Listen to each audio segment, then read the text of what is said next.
Alright, what's up guys? My name is Zach, and today I am driving a 2011 Land Rover LR4. Up front is a 5.0 liter V8, and down below is a 6-speed automatic transmission. Now, I am super excited to be driving this here Land Rover for one main reason, and that is the fact that I don't review many Land Rovers here on the channel. I've done the old Defender as well as the new Defender, but that's pretty much where my experience starts to top out. So I'm excited to get my butt in another seat of a Land Rover. But before we get on to anything else, I have a website, zackprato.com, where you can buy stickers and other merchandise when it becomes available. You can also read my behind the scenes blog. I post about what cars I'm filming before they come out, even on the channel. And you can submit your own vehicle to be reviewed by me through a quick and easy submission form, and you would get a video of your car just like this video you're watching today. But let's get back to that 5-liter V8 under the hood. Well, it makes about 375 horsepower, which is a very, very good number. However, this engine, unfortunately, hasn't been super reliable. It hasn't been awful. It's not the worst experience the owner Lucas has ever had. However, to do the timing chain, which is a very common issue on these engines, it was almost $5,000 to fix. Pair in with a $2,000 suspension fix up front, that bill starts to rack up pretty quickly. So I don't like harping on the fact when a car is pricey and unreliable. I really enjoy this car. It's just unfortunate that mechanically it seems to be that way. And that's just one owner's experience. Like I said, paired to it is a 6-speed automatic transmission. Seems to be doing the job fine. I don't really notice anything weird, any beeps or squeaks coming from the transmission tunnel, which is nice. And it does have a 2-speed transfer case as well. We'll talk about its off-road prowess a little bit later on. Last but not least, about the drivetrain, of course, the LR4 is 4-wheel drive, and this one got the HD package, which meant it not only got a full-size spare, but it gets a rear locking differential, something that's very, very nice. So with that stuff out of the way, let's talk about the interior. Well, in front of me, I have 2 main gauges and a screen in the center. Off to the left is my tachometer, off to the right is my speedometer, and then I have a little info screen that I can cycle through a bunch of different things.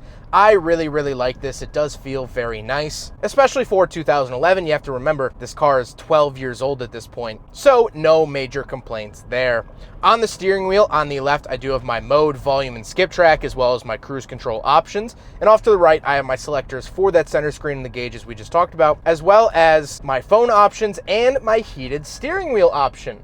Very nice. The overall look and feel of the steering wheel is actually pretty decent. I would say it looks more modern than it actually is. Does it look like a brand new Land Rover? Not quite, but it definitely doesn't feel super dated, and I like that about it. Off to the left, I do have my headlight switches, fog light switches, and gauge dimmer switch. And then on the door, up at the very top of the door, we have the power mirrors and power windows, and then moving down, we have the power locks, as well as some nice wood accents and our Harman Kardon speaker. Moving into the center, I do have 2 climate control vents as well as a little infotainment system. I'm not going to harp on this too long. It's a fairly basic system, nothing really to knock your socks off. Moving down below, we have our controls for that infotainment screen, and most notably, I get an analog clock in the middle. I always love seeing analog clocks in cars because it just adds this really nice luxury feeling to the car. You don't see those in Toyota Corollas or Kia Rios. I really like that you see it here in the LR4. Then I do have some more infotainment options as well as my climate control. So we have a CD player, traction control off, our heated seat buttons, our hazard switch, and then a bunch of different climate options. I really like that here in the LR4. You get a bunch of different ways to adjust your climate, as well as there is a pop-out ashtray. And then we get to the good stuff, ladies and gentlemen.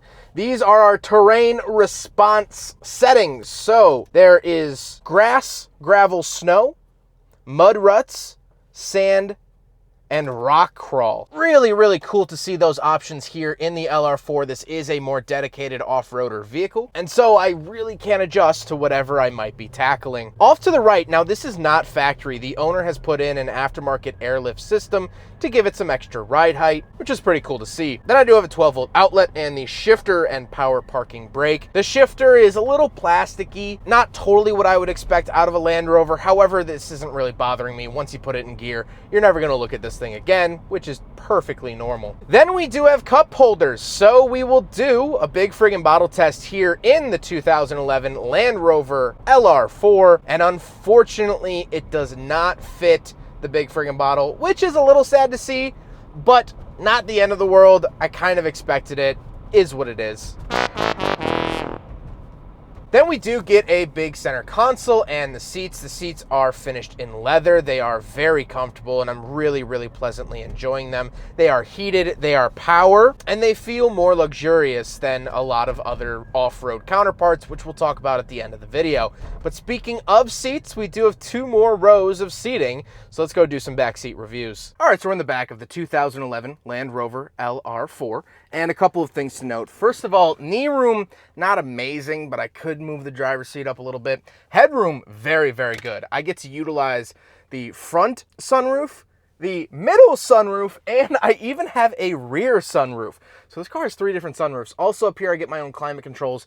Very, very nice. SUVs sometimes forget that people back here have climate needs as well. Speaking of which, I have heated seats back here, so the left and right sides are heated as well.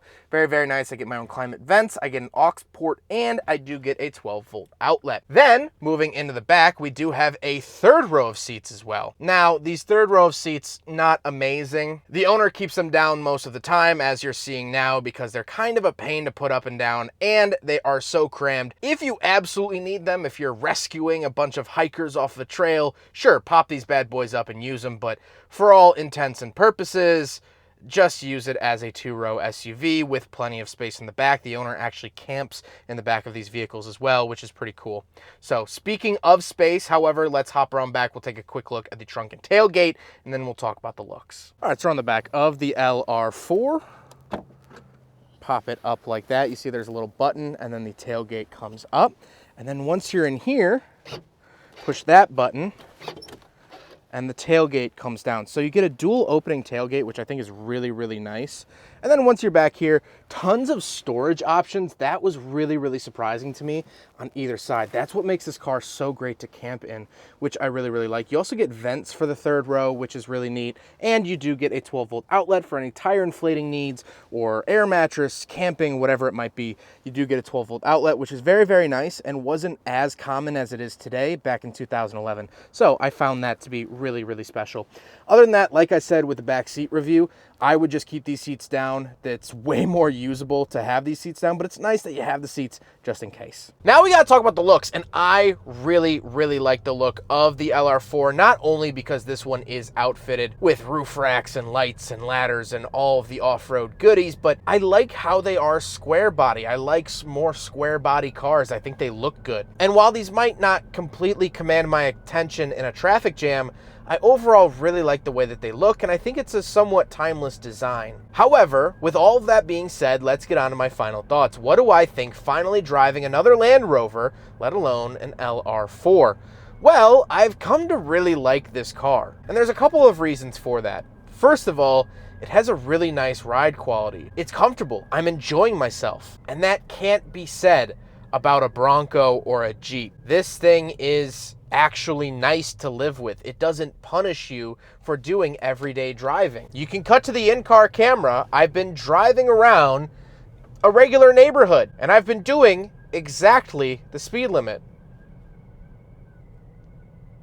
And it's nice and it's comfortable. When I take a turn, I don't feel like I'm gonna tip over like I do in a Jeep or Bronco. This car you can actually live with. However, when it gets down into the dirty, you can take it down a trail. You can 3-wheel it. You can do what you want to do off-road in this car and do it very, very well. It's a very, very capable car. It does somewhat float in the best of both worlds. And I really admire when a car can do that, when a car can be almost automotively bilingual. However, it does just have that Achilles heel. When it breaks hard, and your wallet becomes an enemy of the Land Rover state. This car will have you checking your wallet into witness protection because it's coming for it.